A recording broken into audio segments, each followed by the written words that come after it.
I've been on the bench about 6 months, and virtually every day I was dealing with domestic violence cases.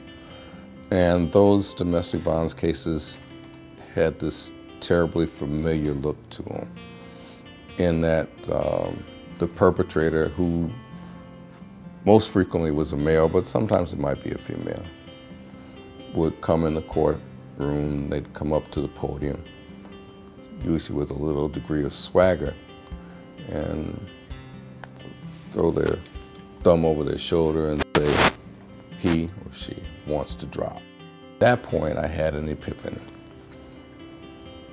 because it dawned on me that what I had happening in front of me on a day-to-day basis was an unofficial, unauthorized, but highly effective diversion program that was being run by perpetrators. And I said, nobody's supposed to run anything in my courtroom except me.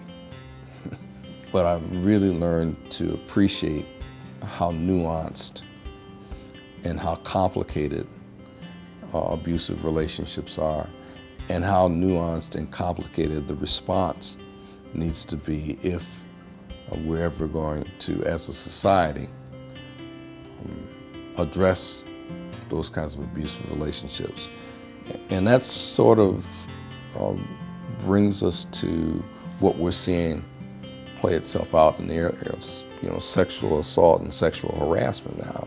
It's like somebody had to pull the cover up so that the majority of us could get a better view of exactly how these things play out and how we've all been acculturated to kind of accept it.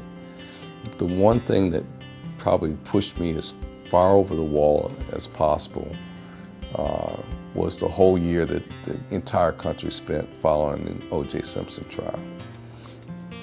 So when that came to pass, and you got a chance to see how you could actually educate a large part of the populace about domestic violence, and that included judicial officers.